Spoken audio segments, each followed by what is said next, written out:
For the first time Nirmala Sitharaman కొత్త tax regime తర్వాత జనాలు చాలా హ్యాపీగా ఉన్నారు. ముఖ్యంగా middle class people. Up to 12 lakhs tax లేదు కనుక మిడిల్ క్లాస్ పీపుల్ అయితే చాలా చాలా హ్యాపీగా ఉన్నారు. కాకపోతే ఇక్కడ ఒక చిన్న కన్ఫ్యూజన్ కూడా ఉంది. So up to 12 lakhs no tax అనగానే చాలా మంది హ్యాపీగా ఫీల్ అయ్యారు. కానీ కొత్త స్లాబ్ రేట్స్ ప్రకారం 4 lakhs నుంచి ట్యాక్స్ స్టార్ట్ అవుతుంది. సో 4 lakhs కంటే 1 రూపీ ఎక్కువ ఉంటే 5% ట్యాక్స్ ఉన్నట్టు కొత్త స్లాబ్ రేట్స్ లో కనిపిస్తుంది. సో చాలా మంది ఇక్కడ చిన్నగా కన్ఫ్యూజ్ అవుతున్నారు. అందుకే నేను ఒక క్లియర్ క్యాలిక్యులేషన్ ద్వారా ఈ కొత్త ట్యాక్సెస్ గురించి నేను క్లియర్ ఎక్స్ప్లెయిన్ చేస్తాను. ఫస్ట్ థింగ్, ఒక బండ గుర్తు ఏంటంటే 12 లక్షల లోపు మీ ఇన్కమ్ ఉంటే మీరు అసలు ట్యాక్స్ కట్టాల్సిన అవసరం లేదు. సో ఈ స్లాబ్ రేట్స్, ట్యాక్స్ ఏ టెన్షన్స్ లేకుండా ఫస్ట్ ఆఫ్ ఆల్ అన్ని మర్చిపోండి. ఒకవేళ మీ సాలరీ 12,50,000 ఉన్నా కూడా మీరు ట్యాక్స్ కట్టాల్సిన అవసరం లేదు. ఎందుకంటే 75,000 స్టాండర్డ్ డిడక్షన్స్. అంటే మీ శాలరీలోంచి డైరెక్ట్ గా 75,000 గవర్నమెంట్ డిడక్ట్ చేసేస్తుంది. అసలు మీ శాలరీ లాగా కన్సిడర్ చేయదన్నమాట. సో ఒకవేళ మీరు 12 లక్షలు సంపాదించినా కూడా అందులోంచి 75,000 తీసేస్తే 11,25,000. సో గవర్నమెంట్ మీ శాలరీ 11,25,000 అనే అనుకుంటది. సో స్లాబ్ రేట్ 12 లక్షలు ఉంది కనుక మీరు 12,75,000 సంపాదించినా కూడా గవర్నమెంట్ 12 లక్షల రూపాయలు సంపాదించారనుకుని మిమ్మల్ని ట్యాక్స్ నుంచి ఎగ్జామ్ చేస్తుంది. సో అప్ టు 12,75,000 వరకు నో ట్యాక్స్ అనుకోండి. కాకపోతే మీ శాలరీ 12,80,000 ఉన్నా లేదా 13 లక్షలు ఉన్నా అదంతా కాదు. అసలు 12,75,000 ఒక్క రూపాయి ఉన్నా కూడా మీది స్లాబ్ రేట్స్ అన్నిటికీ ఎలిజిబుల్ అవుతారు. సో ఈ ప్రతి స్లాబ్ రేట్ లో కూడా మీ ట్యాక్స్ అనేది క్యాలిక్యులేట్ అవుతుంది. సో ఈ క్యాలిక్యులేషన్ అంతా మీకు క్లియర్ గా ఒక చిన్న చార్ట్ లో ఎక్స్ప్లెయిన్ చేస్తాను. సో ఫస్ట్ ఆఫ్ ఆల్ ఇంత ముందు చెప్పినట్టు బండ గుర్తులాగా 12 లక్షల వరకు ట్యాక్స్ లేదు కనుక 75,000 స్టాండర్డ్ డిడక్షన్స్ కనుక 12,75,000 వరకు మీకు ఎలాంటి ట్యాక్స్ ఉండదని చెప్పి అలా గుర్తు పెట్టుకోండి. కానీ ఒకవేళ మీ సాలరీ 15 లక్షలు ఉందనుకుందాం, జస్ట్ ఫర్ క్యాలిక్యులేషన్. సో అప్పుడు మీకు ఎంత ట్యాక్స్ పడుతుంది అని చెప్పి నేను ఇక్కడ క్లియర్ గా మీకు ఎక్స్ప్లెయిన్ చేస్తాను. బట్ దానికన్నా ముందు ఇక్కడ స్లాబ్ రేట్ చూడండి. 0 to 4 lakhs 0% ట్యాక్స్ అనమాట. అండ్ 4 lakhs 1 రూపీ నుంచి 8 lakhs వరకు అయితే 5%, అలాగే 8 lakhs నుంచి 12 lakhs వరకు అయితే 10%, ఆ తర్వాత 15%, 20%, 25%, ఎవరైతే 24 lakhs కంటే ఎక్కువ సంపాదిస్తున్నారో వాళ్ళకి 30%. ఇవి స్లాబ్ రేట్స్. అండ్ ఈ స్లాబ్స్ లో మీరు ఎప్పుడు పడతారంటే మీ సాలరీ 12,75,000 కంటే ఎక్కువ ఉన్నప్పుడు. సో ఈ ఎగ్జాంపుల్ కోసం మనం 15 లక్షల సాలరీ అనుకుందాం. సో మీ 15 లక్షల సాలరీ నుంచి గవర్నమెంట్ డైరెక్ట్ గా 75,000 స్టాండర్డ్ డిడక్షన్స్ కింద తీసేస్తుంది. అంటే ఆ 75,000 రూపీస్ మీ సంపాదనని కన్సిడర్ చేయదు. అలా ఈ 15 లక్షల నుంచి 75,000 తీసేస్తే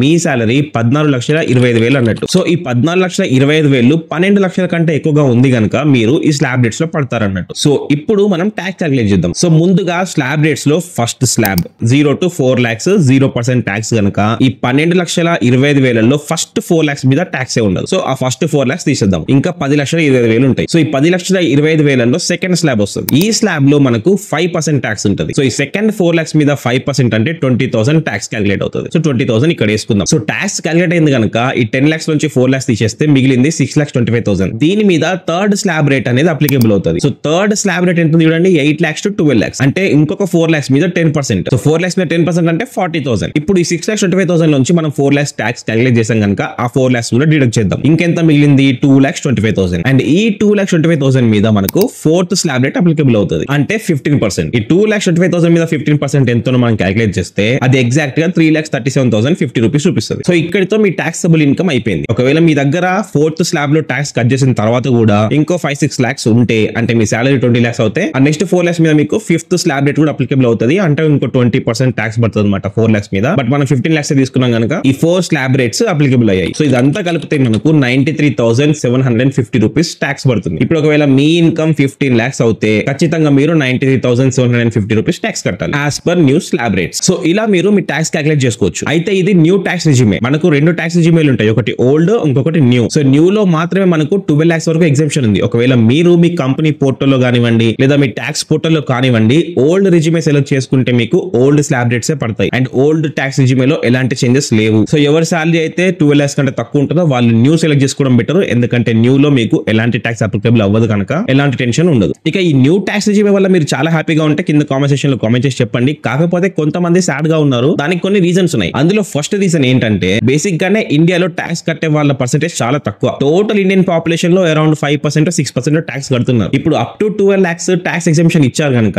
ట్యాక్స్ కట్టే వాళ్ళ పర్సెంటేజ్ 2.2% కి పడిపోయింది. సో ఇండియాకి టాక్సబుల్ ఇన్కమ్ అనేది తగ్గిపోయింది. అండ్ దీని ఎఫెక్ట్ ఎక్కడ పడుతుంది అంటే కొన్ని స్టేట్స్ కి బడ్జెట్ అలొకేట్ చేస్తారు కదా, ముఖ్యంగా కొత్తగా ఫామ్ అయిన స్టేట్స్ ఉన్నాయి కదా మన తెలంగాణ, ఆంధ్ర, ఇలాంటి స్టేట్స్ కి బడ్జెట్ అలొకేట్ చేస్తారు కదా, అందులో కట్టింగ్స్ ఉంటాయి. సో స్టేట్ గవర్నమెంట్స్ మీద భారం పడుతుంది. అండ్ ఇంకొక ప్రాబ్లం ఏంటంటే ఫర్ ఎగ్జాంపుల్ ఇప్పుడు మీ సాలరీ 12,10,000 12,15,000 ఉంది అనుకుందాం మీ ఆఫీస్ లో. అండ్ ఈ మార్చ్ లోనో ఏప్రిల్ లోనో మీకు ఒక 10% 15% హైక్ వస్తుంది అనుకుందాం. సో 12,50,000 మీ సాలరీ ఉంటే మీరు ఇప్పుడు 1 రూపీ కూడా ట్యాక్స్ కట్టట్లేదు. ఒక 10% పెరిగింది అనుకోండి, ఒక 1,10,000 ఎంతో పెరుగుతుంది. అప్పుడు మీ సాలరీ 13 lakhs 13,50,000 అలా అవుతుంది. సో ఇప్పుడు ప్రాబ్లం ఏంటంటే 12,50,000 వరకు మీరు 1 రూపీ ట్యాక్స్ కట్టలేదు, కానీ 13,50,000 60,000 అలా అవుతే మీరు మినిమం 75,000 రూపీస్ ట్యాక్స్ కట్టాల్సి వస్తుంది. అంటే మీ సాలరీ 1 lakh పెరిగినా కూడా అసలు పెరగనట్టే. అండ్ ఈ ప్రాబ్లం ఎవ్రీ ఇయర్ ప్రతి ట్యాక్స్ రిజిమెంట్ తో ఉంటూనే ఉంటుంది. ఇంత ముందు 7 lakhs వరకు ఉండేది, అది ఇప్పుడు 12 lakhs అయింది. సో ఇలాంటి ఒక 2-3 ప్రాబ్లమ్స్ జనాల్ని కొంచెం అన్హ్యాపీగా ఉంచుతున్నాయి. కానీ నా వరకు ఈ 12 lakhs ట్యాక్స్ ఎగ్జంప్షన్ అనేది చాలా మంచి డిసిజన్. ముఖ్యంగా మిడిల్ క్లాస్ పీపుల్ కి చాలా హెల్ప్ఫుల్ గా ఉంటుంది నేను అనుకుంటున్నాను. మీ ఒపీనియన్ అయితే కింద కామెంట్ సెక్షన్ లో కామెంట్ చేసి చెప్పండి. అలాగే ఈ వీడియో కనుక మీకు నచ్చితే